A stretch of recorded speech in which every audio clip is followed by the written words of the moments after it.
할렐루야. 반갑습니다, 성도 여러분. 오늘 또 한 주간을 시작하는 월요일 아침입니다. 한 주의 첫 시간을 하나님의 말씀을 묵상함으로 시작하기를 원하시는 성도 여러분들을 하나님께서 기쁘게 받으실 줄로 믿습니다. 오늘 우리가 함께 묵상하는 하나님의 말씀은 역대하 6장 12절부터 42절까지 말씀입니다. 솔로몬 왕은 성전이 완공된 후에 성대한 헌당식을 치릅니다. 성전의 모든 기물들이 제자리에 놓이고 제사장들이 성소에서 나오자 하나님의 영광을 상징하는 빽빽한 구름이 성전을 가득 채웁니다. 이것이 5장 14절의 말씀이죠. 솔로몬은 성전에 하나님께서 임재하시는 것을 보고 그곳이 바로 하나님께서 영원히 계실 처소라고 아뢰고 성전을 건축하게 된 계기를 간략하게 아뢰은 적이 있습니다. 이것이 6장 1절부터 11절까지의 내용이었습니다. 그런 다음 솔로몬은 성전 뜰에 미리 노수로 만들어 두었던 단 위에서 하나님께 기도를 올리는데 그 기도 내용이 12절부터 42절까지 말씀입니다. 솔로몬의 기도를 구분해 보자면 12절부터 17절에서는 앞서 1절부터 11절에서 성전을 건축하게 된 계기를 보고할 때 하나님께서 다윗 왕에게 약속하셨던 언약을 언급했던 적이 있는데 그 언약을 이루어 달라고 먼저 간구합니다. 즉 자신이 성전을 건축함으로써 다윗 왕이 서원했던 것을 이루었으니까 이제 하나님께서도 다윗에게 약속하신 것을 이루어 달라는 것이지요.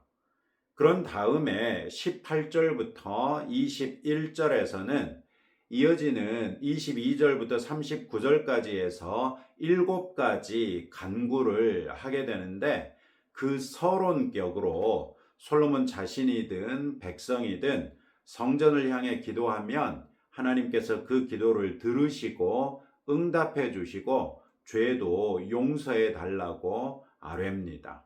그러니까 7가지 간구를 하기 전에 그 7가지 간구를 응답해 달라는 내용을 서론격으로 18절에서 21절에서 먼저 아랬다는 것이죠. 그리고 나면 이제 22절부터 39절까지 해서 7가지 간구를 합니다. 첫째가 22절, 23절에서 재판을 통해 정의를 구현하기를 원할 때 하나님께서 행한 대로 갚으시려고 간구하고요. 두 번째로는 24절, 25절에서 죄로 패전한 이스라엘을 용서해 달라고 간구하고 있고, 세 번째로는 26절, 27절에서 백성이 죄를 범해서 하나님께서 가뭄을 내리실 때 백성이 돌이켜 하나님께 기도하면 비를 내려달라고 간구합니다. 네 번째로 28절부터 31절에서 재앙의 때에 여러 가지 재난을 만나게 되면 하나님께서 용서해 주시고 정의를 이루어 달라고 기도하고요. 다섯 번째로 32절부터 33절에서는 이방인들이 성전에 와서 혹은 성전을 향하여 기도하면 이방인들의 기도라도 응답해 주십시오. 이렇게 간구하고요. 여섯 번째로 34절, 35절에서 전쟁의 승리를 위해서 기도할 때 이길 수 있게 해달라. 또 마지막으로 36절부터 39절에서는 포로된 백성에게 용서해 주시고 그들의 기도에 응답해 달라고 하나님께 간구합니다. 이렇게 총 7가지 간구가 솔로몬이 기도하고 있는 핵심 기도 제목이라고 할 수 있습니다. 이 7가지 간구는 이스라엘이 닥칠 수 있는 다양한 위기 상황을 언급하면서 그때마다 백성이 성전에 와서 기도하거나 성전을 향하여 기도하면 하나님께서 그 기도에 응답해 주실 것을 간구한 것입니다.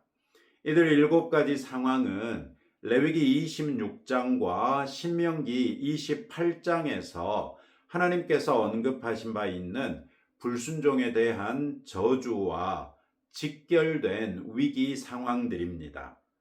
이 모든 7가지 간구에서 솔로몬은 기도의 장소로 성전을 언급합니다. 첫 2가지 간구에서는 성전에 와서 기도하면 이렇게 말하고, 나머지 5가지에서는 성전을 향해 기도할 때 응답해 달라고 기도합니다. 이런 사실로 볼 때 솔로몬은 성전이 하나님께서 계시는 처소이고, 그렇기 때문에 그곳이 백성에게는 하나님 앞에 나와 기도하는 집이라는 것을 잘 알고 있었던 것을 보여주지요. 그러면서 솔로몬은 하나님께서 백성의 간구를 들으시는 장소에 대해서는 성전에서 들으시고가 아니고 하늘에서 들으신다 이렇게 말하고, 바로 이 하늘이야말로 주께서 계신 곳이다 이렇게 21절에서 말합니다.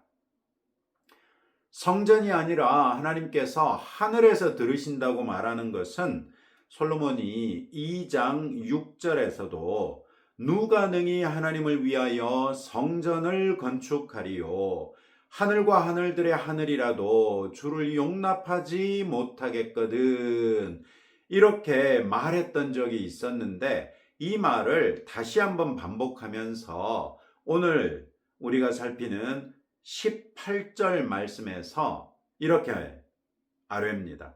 하나님이 참으로 사람과 함께 땅에 계시리이까 보소서, 하늘과 하늘들의 하늘이라도 주를 용납하지 못하겠거든 하물며 내가 건축한 이 성전이오리이까. 하나님께서 어찌 사람들과 함께 계시겠습니까? 하나님께서는 하늘에 계시는 것이고, 내가 지은 이 성전은 하나님의 이름을 위하여 지은 곳이요, 이곳에서 우리가 하나님을 만나 뵐 수 있을 줄로 믿습니다. 이런 고백을 한 것이지요. 솔로몬은 비록 예루살렘의 성전을 지어서 그곳에 언약궤를 안치했지만 정작 하나님께서는 사람이 지은 건물에 제한되는 분이 아니시라고 말합니다. 솔로몬은 이렇게 말함으로써 하나님께서 초월적이신 분이심을 말하고, 그렇기 때문에 초월적이시기 때문에 자신들이 이 세상에 있는 하나님의 집에서나 혹은 그곳을 향하여 기도할 때 하나님께서는 어떤 기도라도 능히 응답하실 수 있는 분이시라는 믿음을 보여주지요. 기도하는 사람으로서 우리 또한 솔로몬의 이런 믿음을 공유해야 할 것입니다. 하나님께서 우리의 기도에 응답하시는 이유는 먼저는 우리가 그리스도 예수 안에서 하나님의 새 언약 백성 되었기 때문이고, 둘째로는 하나님께서 우리의 기도에 응답하실 수 있는 살아계신 능력의 하나님이시기 때문이지요. 바로 이 믿음이 없고서는 기도를 해야 할 까닭을 찾을 수도 없거니와, 설령 기도를 한다고 해도 하나님께서 그런 기도에 응답하실 것을 기대할 수는 없겠지요. 온전한 믿음으로 기도하여 하나님께서 살아계신 증거를 얻는 성도들이 되시기를 주님의 이름으로 축복합니다. 솔로몬의 기도에서 또 한 가지 주목할 만한 것은 백성이 성전에 나와서 기도하거나 성전을 향하여 기도하는 행위 자체에 백성이 죄를 뉘우치고 회개하는 것을 전제하고 있다는 사실입니다. 예를 들어 24절에서 주께로 돌아와서 라고 한 것이나 26절에서 그들의 죄에서 떠나거든, 29절에서 각각 자기의 마음의 재앙과 고통을 깨닫고, 37절에서 돌이켜 주께 간구하기를 우리가 범죄하여 패역을 행하며 악을 행하였나이다 하며, 이런 표현을 사용하고 있는 것이 그 예라고 할 수 있겠습니다.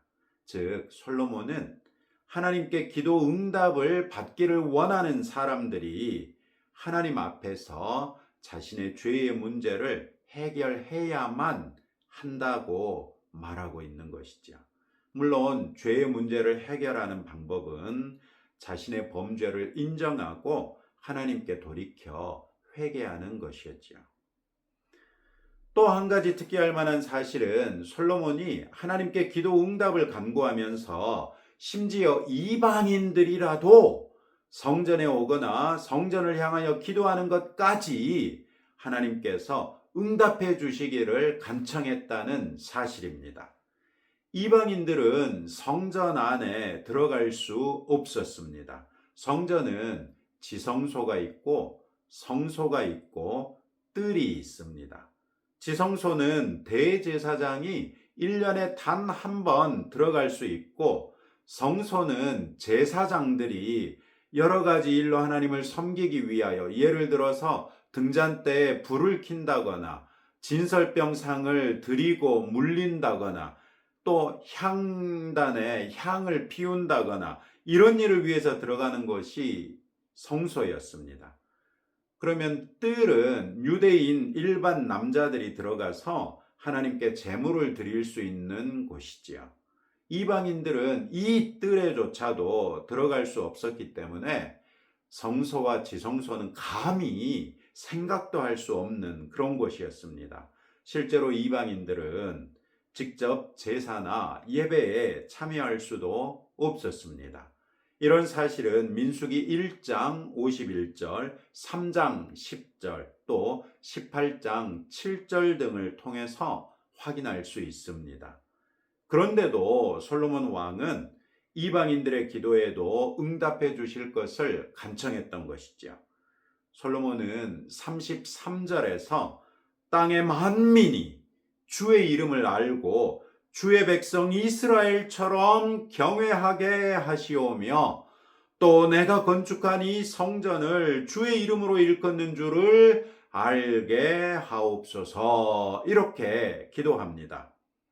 이는 솔로몬이 여호와 하나님을 이스라엘의 하나님으로만 보지 않았고 만국의 왕이시요 만유의 주제로 인정하고 있었던 것을 보여줍니다.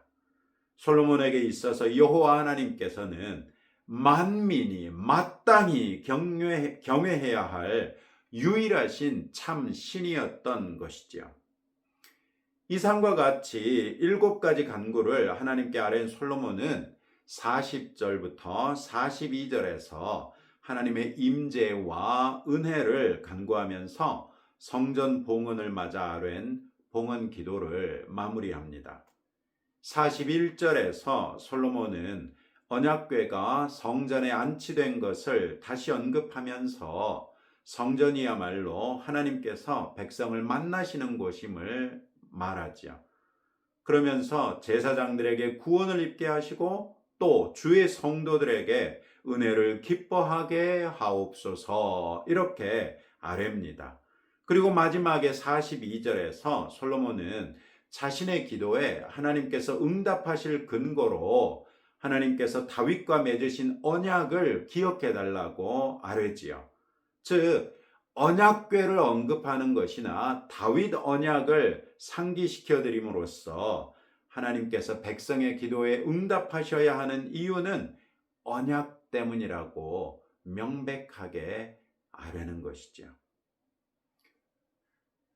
오늘의 성경을 통해 우리는 기도 응답을 위하여 어떻게 기도해야 하는가를 배웠습니다. 오늘 배운 것을 오늘 우리의 기도부터 적용하여 꼭 응답을 경험하는 성도들이 되시기를 주님의 이름으로 축복합니다. 이런 말씀을 붙들고 다음과 같이 함께 기도하겠습니다. 우리가 그리스도 예수 안에서 하나님의 새 언약 백성 된 것을 잊지 말고 언약 백성에 합당한 삶으로서 우리의 기도에도 응답받는 성도 되도록 기도하시고 하나님의 살아계심과 능력이 있으심을 신뢰하고 죄를 회개하며 하나님 앞에 나아가 기도하는 사람들이 될 수 있도록 기도하겠습니다. 하나님 아버지 감사합니다. 오늘 솔로몬 왕이 성전을 봉헌하고 나서 하나님 앞에 길게 기도했던 내용을 간단하게 살폈습니다. 이 기도를 통하여 기도하는 사람은 마땅히 하나님께서 우리의 언약의 당사자 되시고 우리가 하나님의 언약 백성이라는 것을 기억해야 하며 하나님께서는 우리의 기도에 응답하실 수 있는 살아계시며 능력 있는 참 신이시라는 것도 믿어야 하고 우리가 하나님 앞에 기도하러 나왔을 때 우리의 죄의 문제를 회개함으로써 해결해야 한다는 것 또한 알게 됐습니다. 주님, 우리가 늘 기도할 때마다 이런 것을 기억하게 하시고 우리가 기도할 때마다 이런 것들을 생각나게 하셔서 우리가 주 앞에 회개함으로 우리의 기도에 아버지께서 귀 기울이게 하시며 우리가 언약 당사자이기에 하나님께서 우리의 기도를 들으실 수밖에 없다는 확신을 가지고 아뢰일 뿐만 아니라 우리의 모든 죄악에 대하여 하나님 앞에 회개함으로 아버지께서 우리의 기도를 기쁘게 응답하실 만하게 복음에 합당한 삶을 살아야 하는 것 또한 잊지 않게 하옵소서. 오늘도 우리의 기도를 들으셨은즉 응답하여 주실 줄로 믿고 감사드리며 예수님 이름으로 기도합니다. 아멘. 이제 오늘도 여러분들의 한 주간을 생각하면서 하나님께서 꼭 들어주시기를 원하시는 기도 제목들 가지고 하나님 앞에 기도하며 나아가시기 바랍니다.